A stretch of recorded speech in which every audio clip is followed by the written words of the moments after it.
Hello everybody and welcome back to Operation Logistics, where we need to make the vehicle actually head directly back to the origination point, I think, at this point. So let's go ahead and create inside of the vehicle. We'll go ahead and do a private list vector3, and this will be, we're just going to call this the override route equals new list vector3. Okay, and what we're going to do with that is when the vehicle is full, we are just going to calculate the route back to the origination point, and then we are going to very simply just go there. We'll also go ahead and have a private bool override assigned route equals false. Okay, and then once we are down here, when the vehicle fills up, let's just go ahead and assign that to be, let's see, right here. Override assigned route equals true. And then we're going to need to generate the route to get there, and that should be reasonably quick, theoretically. So we'll do something along the lines of override route equals, and this will be, let's see, how do I want to do this? Well, obviously, it's just pathfinding dot, I believe we just need pathfind, int3 from int3 to hex manager manager. Okay, so that takes an int3. That's okay. We can make that work. So, do we have the current vehicle location? This is in pick up and deliver.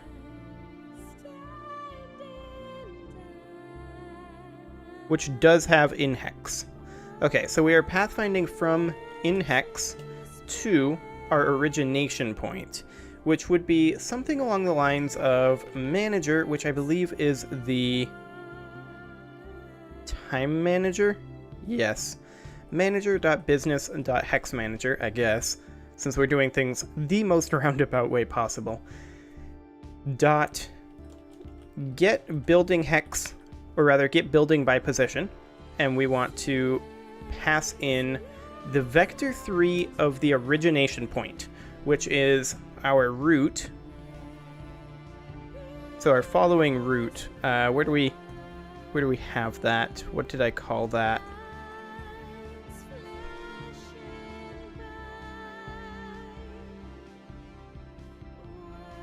I know we have an assigned route here somewhere.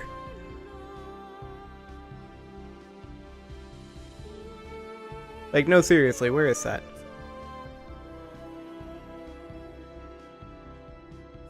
Like, the get next position in the route? I know this exists. Am I just blind? I might just be blind.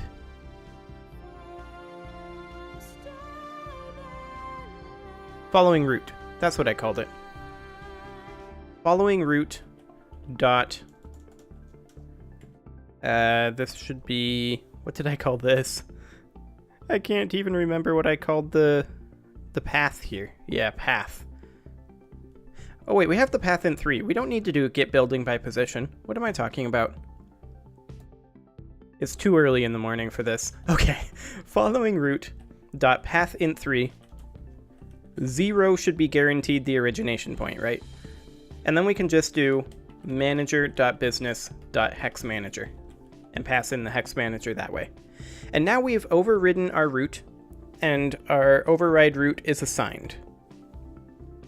Then we need to go ahead and change up here for if we are overriding the route. That is something we are definitely going to need to do.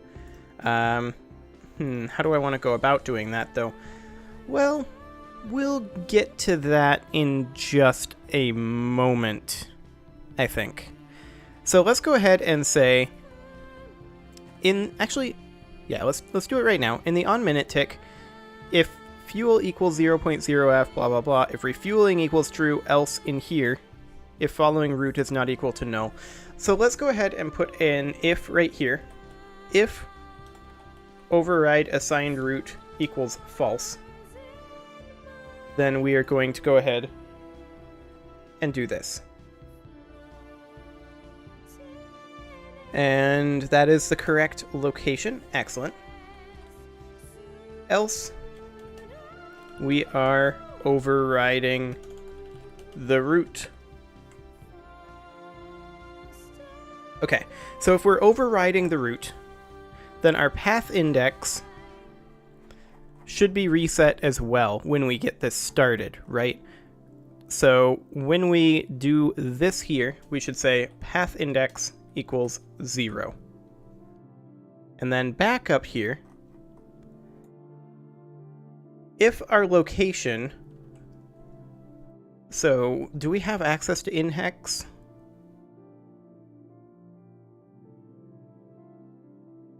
No, we don't.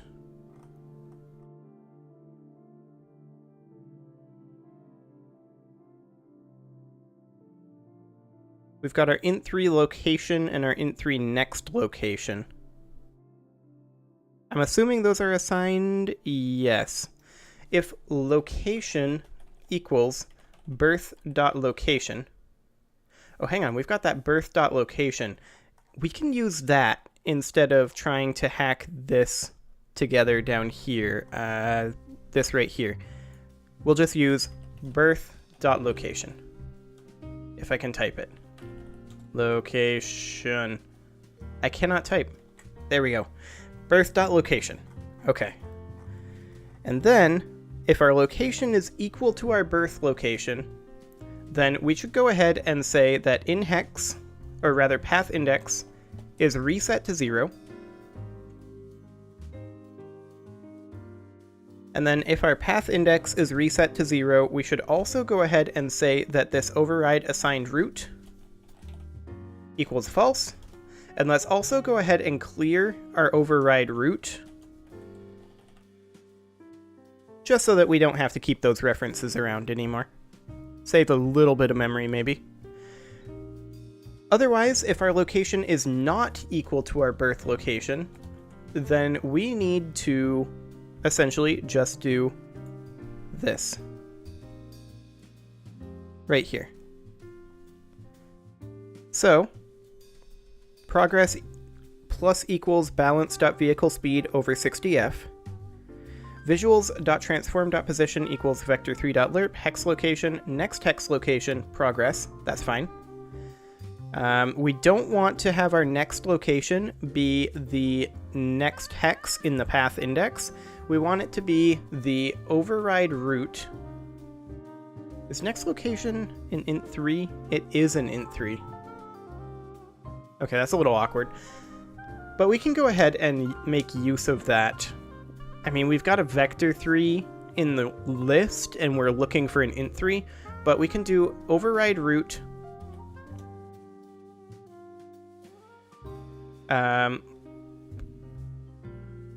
path index plus 2 would do the trick, I think. I mean, up here, we just do get next hex of path index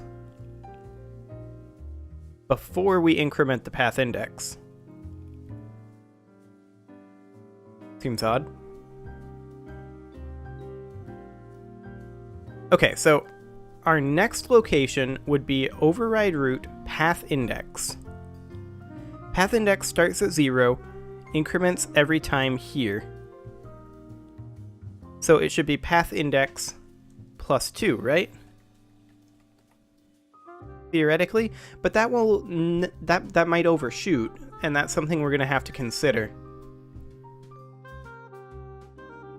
And of course, we're going to need to convert that to an int3. So manager.business.hexmanager.getBuilding. Well, we want to convert this to an int3, right? So we can just do get building by position. And then we pass in this vector3 dot location, and that converts it to an int3. There we go.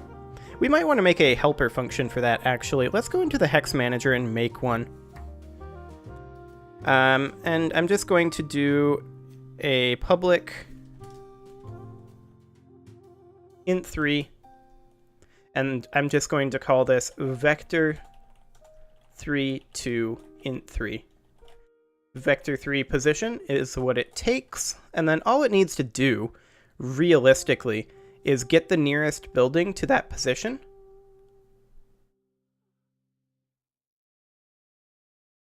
Yeah, that should work fine. Get nearest building dot location is what we're going to want to return, and that's all it does. Nice and simple. Okay, let's head back into the vehicle quick.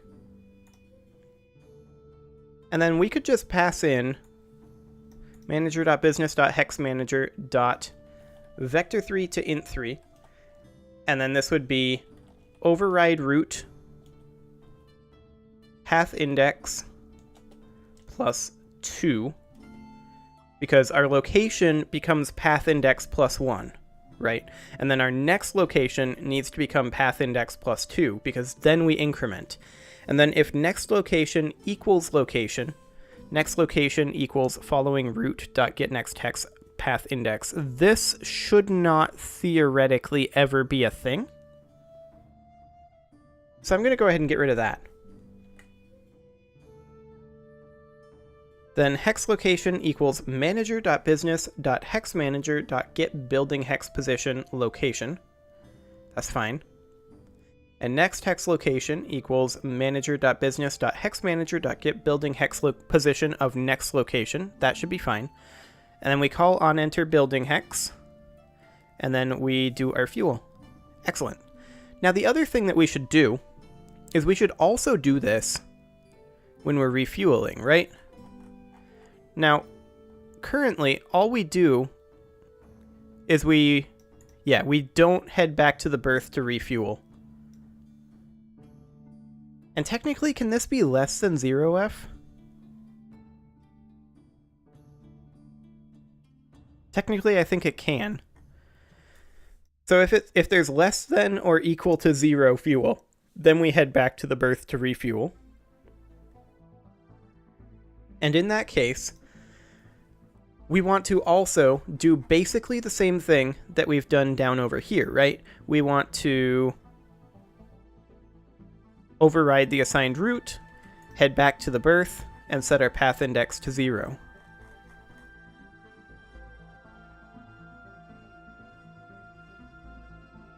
Okay. Now then. In-hex, of course, doesn't exist in the current context, so we're going to have to do something about that. We need to get our current location,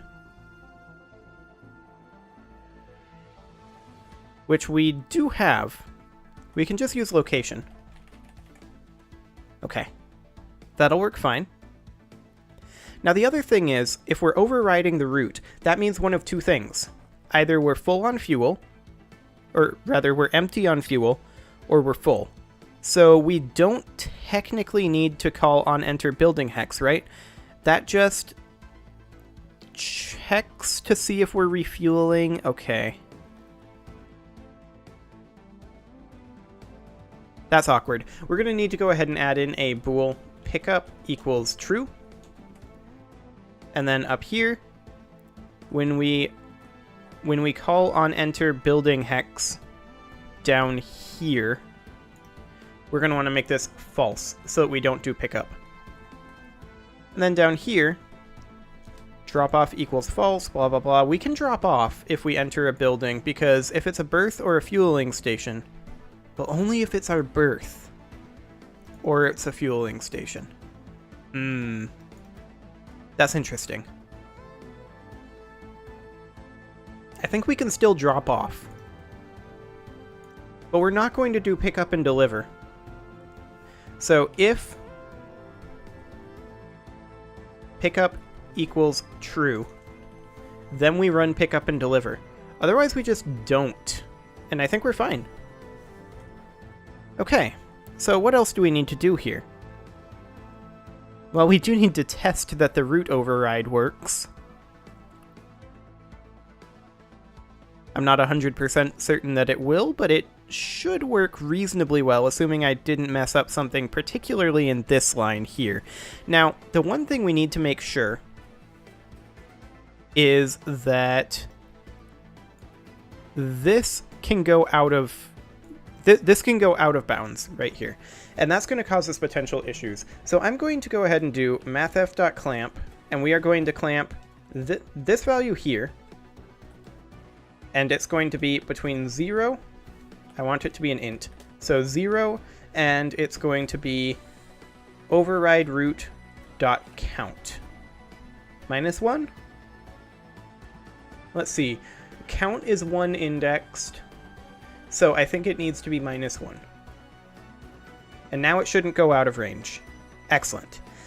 Okay, well, it is time to put a cut in here, so I'm going to go ahead and do that, and next episode, we are going to make sure that this is all actually functioning. Subscribe for more, and I will see you all next time.